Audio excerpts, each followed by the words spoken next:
नमस्कार, मी रोहित हरीप. सकाळ डिजिटलमध्ये तुमच्या सगळ्यांचं स्वागत आहे.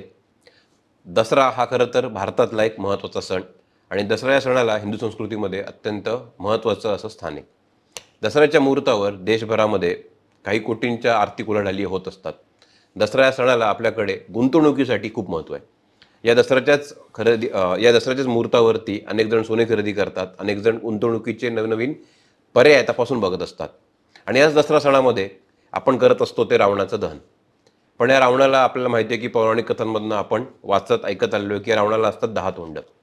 ही रावणाची 10 तोंड म्हणजे एक प्रकारचे प्रतिकात्मक गोष्टी आहेत. ही रावणाची 10 तोंड आणि गुंतवणुकीचा प्रतिकात्मकदृष्ट्या कसा संबंध आहे आणि प्रतिका कोणती ह्याची माहिती आपण आज घेणार आहोत. ही माहिती देण्यासाठी आपल्याबरोबर आहेत डॉक्टर वीरेंद्र ताटके. आपण त्यांचं सकाळ समूहामध्ये स्वागत करूया आणि त्यांच्याकडे जाऊन आपण आधी वीरेंद्रजींना एक विनंती करूया की वीरेंद्रजी, तुमचं सकाळमध्ये स्वागत आहे. आपल्या प्रेक्षकांना आपण हा विषय सुरू करताना तुमची एक ओळख करून द्या आणि आपण विषयाला सुरुवात करूया. धन्यवाद. सुरुवातीलाच मी सकाळचे आभार मानतो की मला इथे माझे मत व्यक्त करायची संधी दिली. मी वीरेंद्र ताटके, पुण्यातील इंदिरा ग्रुप ऑफ इन्स्टिट्यूटच्या Indira global school of business या शैक्षणिक संस्थेमध्ये मी प्राचार्य म्हणून कार्यरत आहे. आमच्या संस्थेचा एक उपक्रम आहे अर्थबोध नावाचा. त्याच्यामधून आम्ही अर्थसाक्षरतेचं काम करत असतो आणि काम करत असताना गेल्या काही वर्षात आमच्या असं लक्षात आलं की सामान्य माणसाचं जे जीवन आहे त्याच्यातील घटनांशी जर आपण आर्थिक घडामोडी जर निगडीत केल्या तर ते त्यांना समजायला सोपं जातं. जसं आत्ता तुम्ही म्हणलात की दसऱ्याचा सण आहे आज आणि रावण दहन केलं जातं तर आणि रावणाची 10 तोंड, तर ही आपल्याला आर्थिक घटनांशी किंवा गुंतवणूक करताना जे आपल्याला अडथळे येतात ती ही 10 तोंड आहेत असं आपल्याला म्हणता येऊ शकेल. माझा पुढचा प्रश्न असा होता की ही रावणाची 10 तोंड आणि आर्थिक नियोजन याचा काय संबंध आहे? हां, तर मगाशी तुम्ही म्हणला तसं रावण हा एक पराक्रमी पुरुष होता आणि तो खूप हुशार होता. त्याला अनेक विषयांचं ज्ञान होतं, परंतु त्याच्यामध्ये काहीतरी दुर्गुण होते. तसंच गुंतवणूक करताना काही व्यक्तींचं होतं की त्यांना बऱ्याच वेळेला ज्ञान असतं, सगळं हुशारी असते, परंतु काही दुर्गुण असतात त्याच्यामध्ये. तर प्रतिकात्मकरित्या जर आपण ते गुण बघितले किंवा दुर्गुण म्हणलं तर ते 10 दुर्गुण असू शकतात. तर त्यातला पहिला जो दुर्गुण आहे तो आहे म्हणजे भीती. सामान्य मनुष्याच्या मनामध्ये आर्थिक घटनांविषयी किंवा आर्थिक व्यवहारांविषयी एक प्रकारची भीती असती की आर्थिक व्यवहारापासून मला लांब राहिलं पाहिजे आणि आर्थिक व्यवहार हे कदाचित फक्त श्रीमंत लोकांसाठीच आहे, मी सामान्य मनुष्य आहे, मला काही हे करायचं नाही. तर जोपर्यंत भीतीतनं आपण बाहेर येत नाही आहे, ज्याला आपण एक जाहिरातीमध्ये आपण ऐकलेलं आहे की डर के आगे जीत है, तशाची भीती मनातून जोपर्यंत आपण काढून टाकत नाही तोपर्यंत आपल्याला यश मिळणार नाही. आता त्याच्या पाठोपाठ जो लगेच जोडून येतो भीती का असती, तर त्याचं दुसरं जे रावणाचं मुख आहे ते आहे अज्ञान. हे अज्ञानापोटी येतं. म्हणजे आपल्याकडे बऱ्याच लोकांचा असा समज असतो की पैशाविषयी बोलायचं नाही किंवा पैसा हा असा आहे की जो फक्त श्रीमंतांनीच त्या विषयावर बोलायचं. तर हे अज्ञान आपण मनातून काढून टाकलं पाहिजे.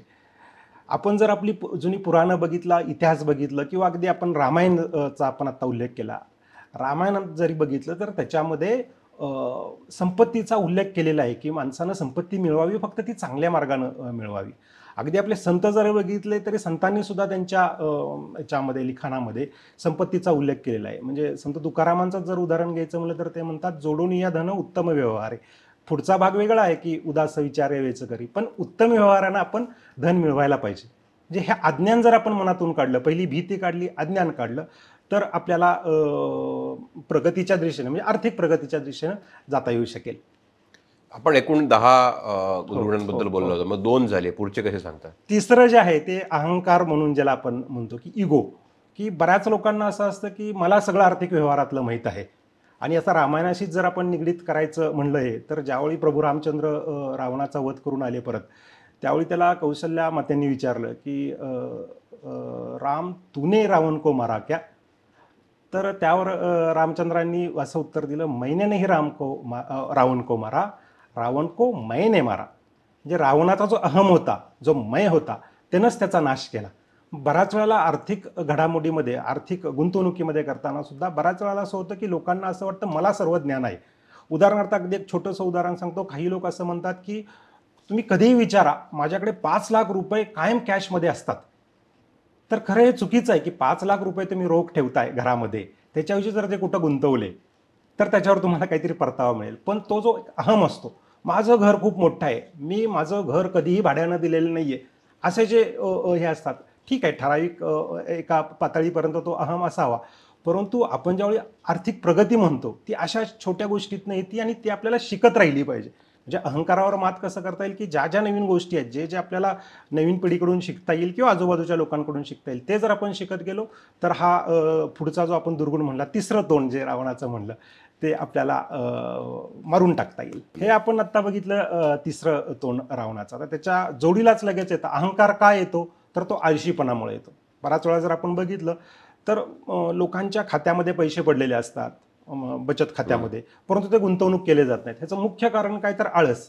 माहिती खूप असते, मला डीमॅट अकाउंट काढायचं आहे किंवा म्युच्युअल फंडामध्ये SIP चालू करायचं आहे, माझं PPF अकाउंट चालू करायचं, ही माहिती असते. पण आळस हा जे शत्रू आहे, 4 नंबरचं जे रावणाचं तोंड आहे, त्याच्यावर आपण मात केली पाहिजे. आपण जे आत्ता म्हणलो की दसऱ्याच्या मुहूर्तावर सोन्याची खरेदी होती, तर आळस टाळून मी आज खरेदी केली पाहिजे सोन्याची.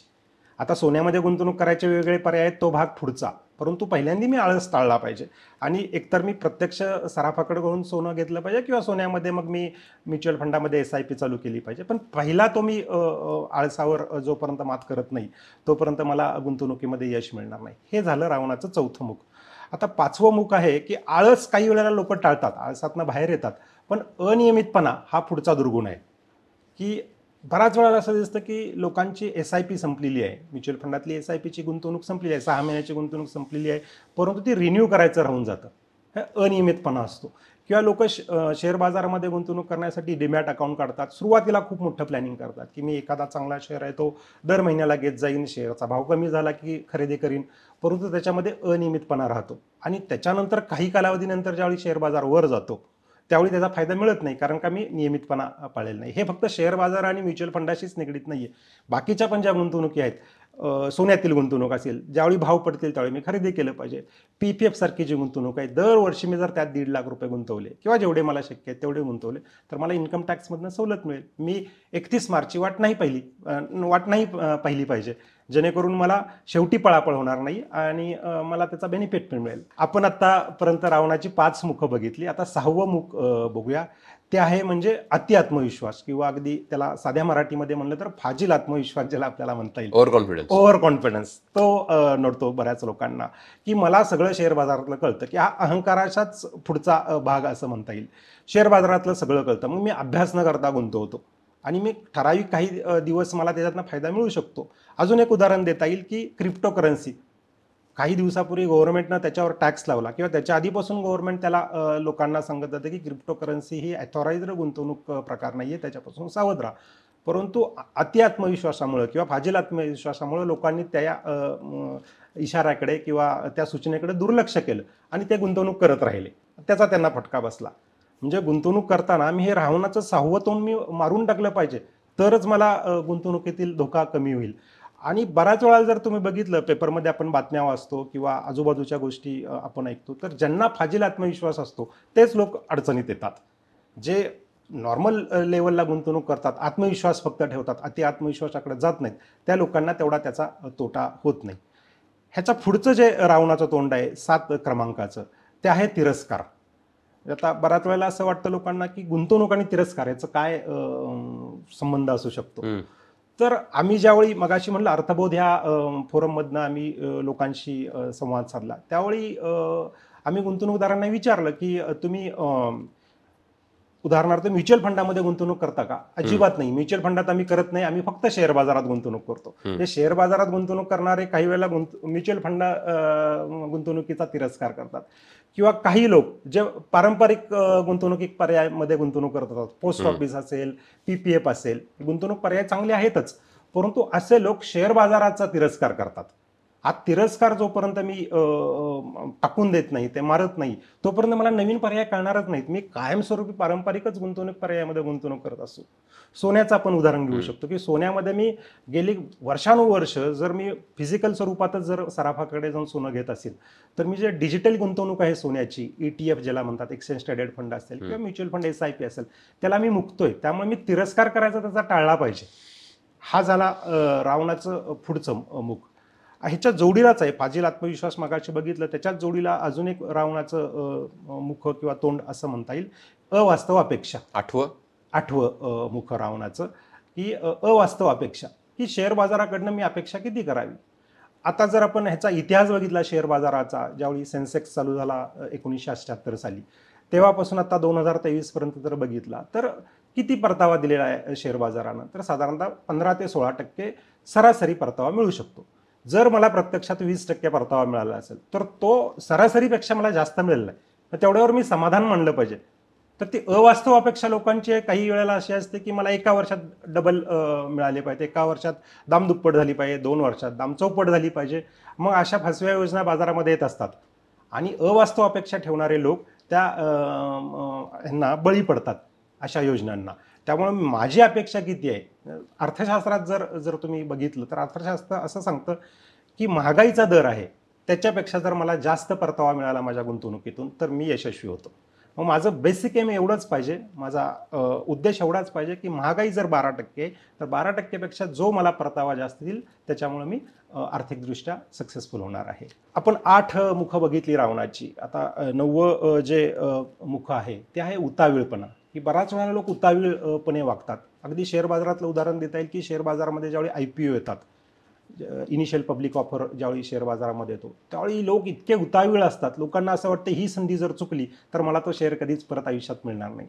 पण प्रत्यक्षात जर मी बघितलं तर तो प्राथमिक बाजारातनं सेकंडरी मार्केट म्हणजे दुय्यम बाजारामध्ये वर्षानुवर्ष आयुष्यभर तो उपलब्ध असतो. पण तो उतावीळपणा घेऊन लोक मार्केटमध्ये येतात. किंवा म्युच्युअल फंडामध्ये ज्यावेळी न्यू फंड ऑफर येते, NFO म्हणतात त्याला, तर तो 10 रुपयाला म्युच्युअल फंड उपलब्ध असतो.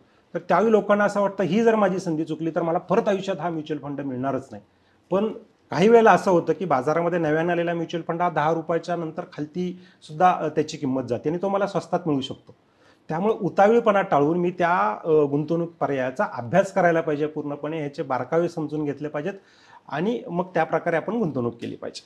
आता आपण ही 9 आपण रावणाची मुखं बघितली की जे दुर्गुण आहेत ते जर मी टाळले तर मी गुंतवणूक मध्ये यशस्वी नक्की होईन. पण त्याच्यावरचा शेवटचा जो दुर्गुण आहे, जो बहुसंख्य गुंतवणूकदारांमध्ये दिसतो, तो दुर्गुण म्हणजे असमाधानीपणा.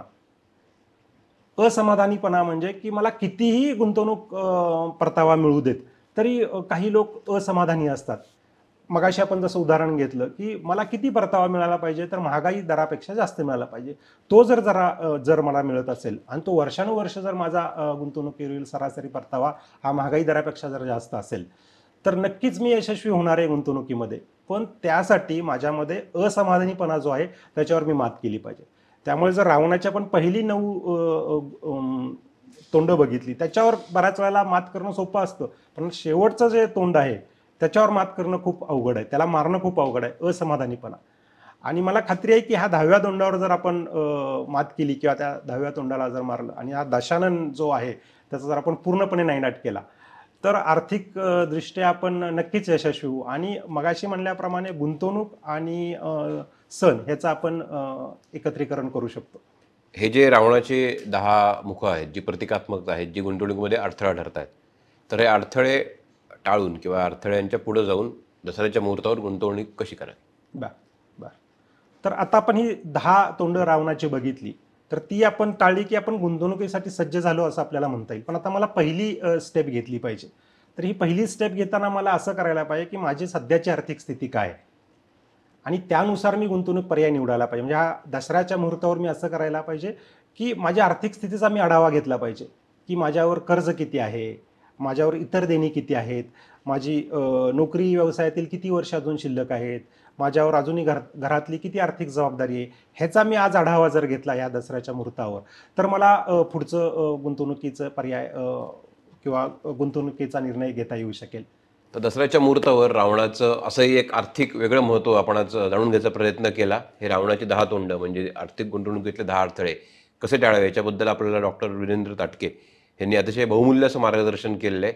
त्यामुळे येणारा दसरा किंवा आगामी काळातला जो दसरा असेल त्याच्यावर तुम्ही पण नक्कीच तुमच्या आर्थिक गुंतवणुकीला एका शुभमुहूर्तावर सुरुवात करा. त्यासाठी तुम्हाला आगामी शुभेच्छा.